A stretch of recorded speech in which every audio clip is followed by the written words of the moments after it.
Maulan na naman. Maulan na naman.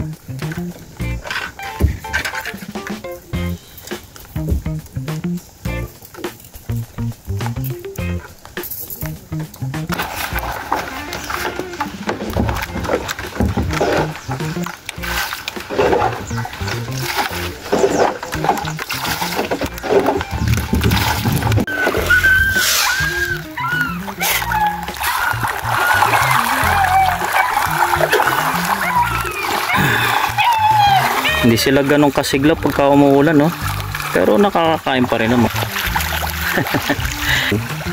Yung iba natatakot pumasok dun sa loob ng net. Kaya sana masanay din silang pumasok dun. Ayan. Tuloy lang natin yung ating pagpapakain. Pakainin ko na sila ngayon ng medyo madami-dami para kung umulan man mamaya, at least madami na silang nakain ngayong maghapon. Ngayong umaga para sa maghapon na yun.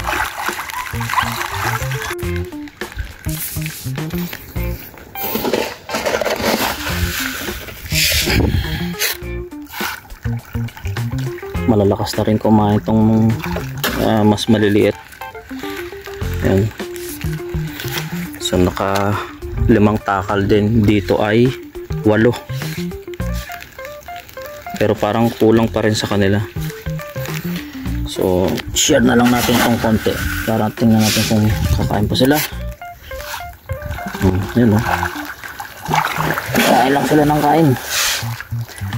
Dito sa labas meron pa rin.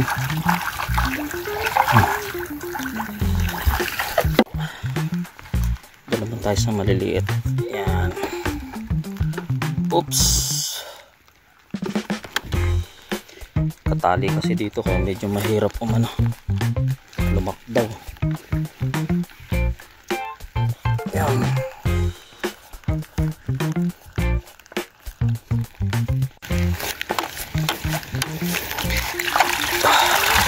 Yan, busugin muna natin itong mga to. Yan. Gutom na rin yan. Oy.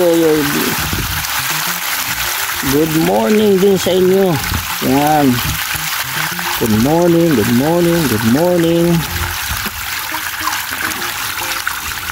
Gutom na.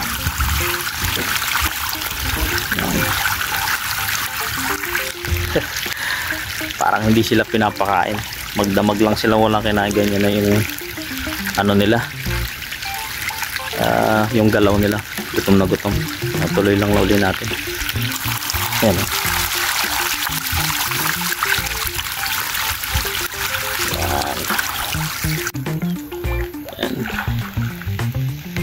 As usual, makulimlim, umuulan-ulan. Yan, tapusin na natin to para makauwi na, pahinga uli. Good morning. Tuesday ngayon. Meron tayong papili ngayon sa isdaan. Kaya nag-prepare ako ng pagkain. Yan. Ulam. Yan, ulam. Tara, lagyan muna natin ito dito.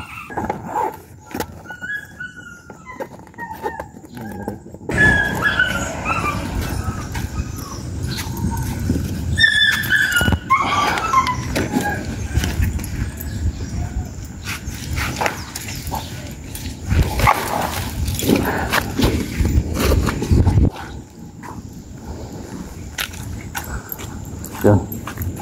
Nandun na sila.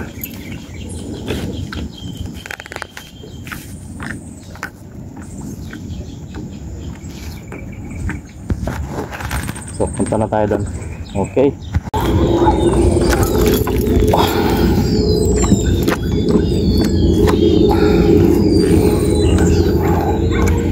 Yan. Tanggalan na natin ng tubig. Yes. Punta na tayo sa laot nating isdaan.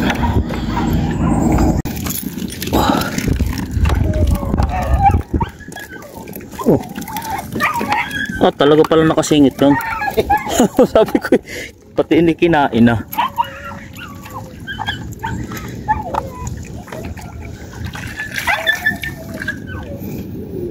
Yan, pipili na ulit ng babae. Yan. Gary, Bobs. Mimili sila ng babae. Medyo matagal-tagal to. Kaya nag-prepare tayo ng pangtanghalian.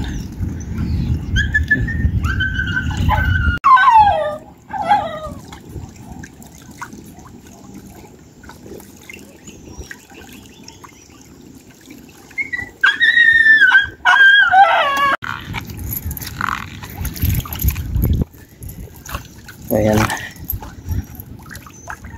So, kuha tayo dito. Ayan. Pag nakakuha, dadalhin ko doon para piliin nila ang babae. Sa timik lang silang nagbibilang doon kasi bawal ang maingay. Baka malito sa bilang. Ayan, nagutom na ang ating mga boys. Hindi ko maiwan kasi baka makain ng pusa. So nare-ready lang nila yung pangalawang aangatin. Ayan.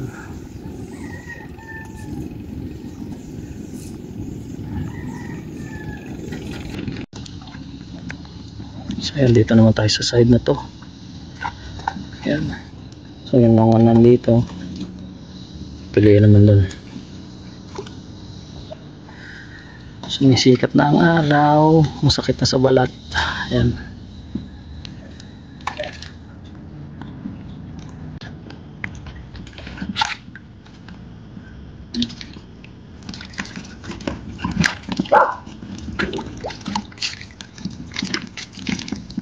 Good morning, Wednesday ngayon. Kahapon nagpapili rin kami dito sa amin. Tapos ngayon si Kuya Ray naman, pagsasamahin namin yung aming breeder para lang makuha namin yung dami na kailangan ilabas ngayon. So pagsasamahin namin yung breeder niya at saka yung breeder na napili na dito sa amin, yan, para may labas. Thank you Kuya Ray, the best. So yan, pero saglit lang yan, siguro wala pang 3 oras yan, matatapos na rin sila. Yan. So far time muna magpakain. So far so good. In the meantime, tayo naman.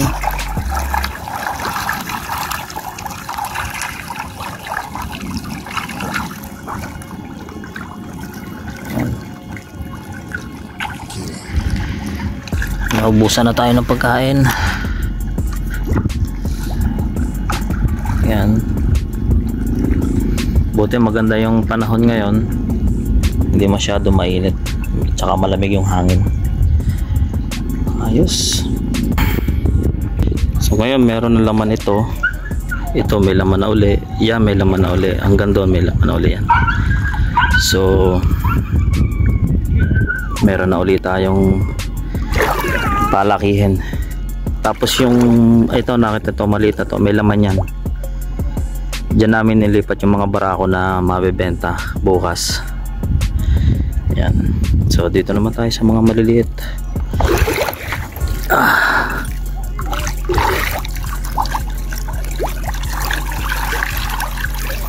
Konti-konti lang kasi nga ginalaw sila kahapon, so nagasgas yung katawan nila, kailangan mag-heal muna natin sila. Yan. Huwag masyadong bukas recover na yan, pwede na uli silang bugbugin sa pagkain. Ayan, dire-diretso lang tayo. Gandun. Sarap siguro niya habang nagaganyan yung tumatagay. Ano? habang nagbibilang ay natagay. baka pagtingin sa babae lalaki na.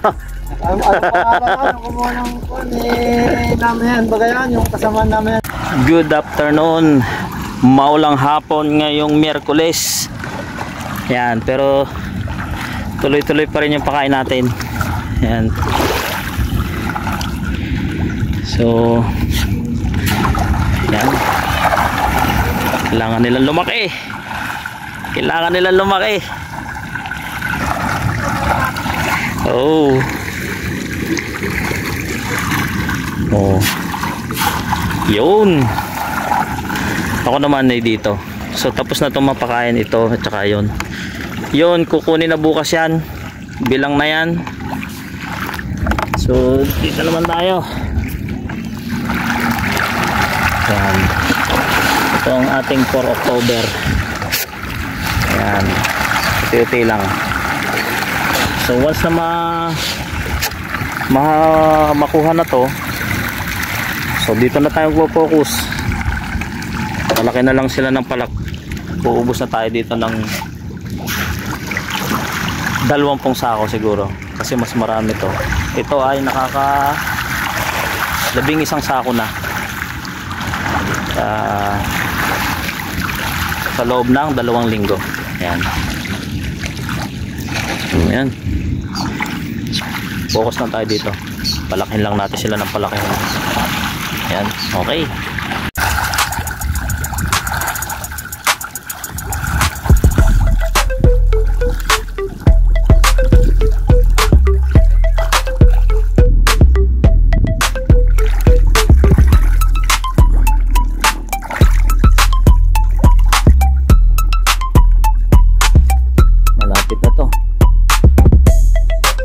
Malapit nang ma-harvest to. Abang-abangan natin. 2 weeks time siguro lalabas na natin to. Yan. Yes. Hinapon na tayo sa pagpapakain. Mag-aalas 5 na ng hapon pero kailangan natin pakainin sila. Kasama natin ang ating Faulkner 5. Woo! Yes. Dahan-dahan lang mama para make sure nakakain nila lahat. Yes. Ako'y doon sa maliit magpapakain. Yan. Kailangan na rin nilang kumain. Yan. Oh, wala pa pinapakain na ano na sila.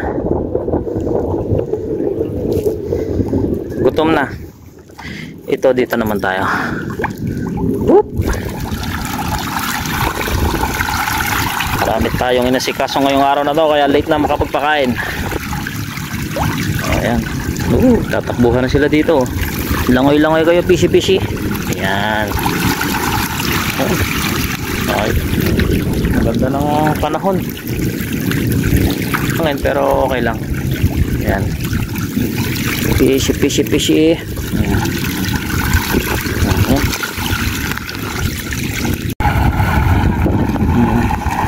Pwede mong hagisan din dito. Kahit nandiyan ka, hagisan mo dito. Yan.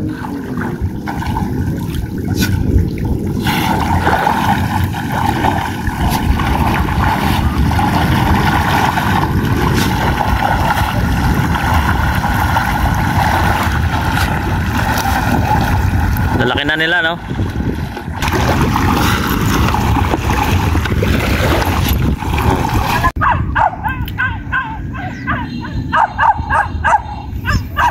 Yan.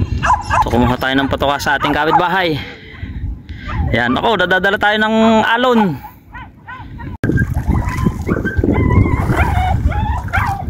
So ayan, mag-alas 5 ng hapon ngayon dito. So dito pala isdaan. Yan. Ayan. Panay pa ang linis niya doon, no? Yan. Linis-linis siya dyan. Tapos na tayo magpakain ngayon. At tingin ko busog na sila. Iba na yung galaw nila eh. So ito, napakain na. Halos lahat. Halos na. Yun. Wala na yun. Harvest na kanina yun. So at maganda naman yung naging resulta na yan. Kaya ayos. Ayan. May pambili na ulit tayong patoka doon sa pagkakabenta na yan. So focus na tayo dito. Ayan. So far 11 sako na to. Actually pala 12, kaso nagsishare silang dalawa eh. So ito po unti-unti lang.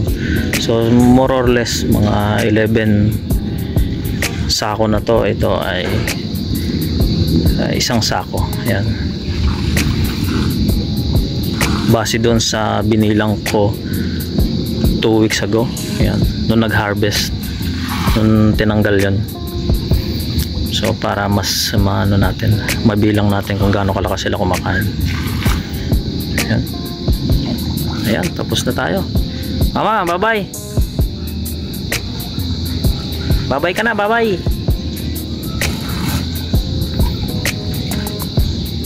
Ayaw mong kumaway? Ayan.